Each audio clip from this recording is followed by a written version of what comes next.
na Mariánskej ceste sa nachádza neďaleko Prahy, priamo v Brandýse nad Labom.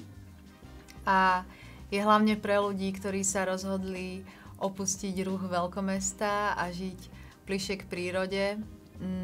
Preto sme sa snažili aj celý koncept a hlavne znovu zdieľané spoločné priestory navrhovať s ohľadom na prírodu.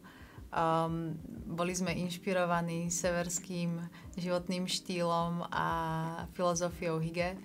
Takže čo vlastne znamená celkovo spomaliť a užiť si voľné chvíle s rodinou. Preto sme kladli veľký dôraz na vnitrobloky, ktoré majú v sebe jazierka, zase grill zóny pre rodiny. Je tam vytvorený park pre rezidentov, ihrisko pre deti, workoutové zóny, sauna, ktorú využívajú rezidenti a tak podobne. Takže ten životný štýl v rámci Mariánskej cesty je taký návrat k prírode.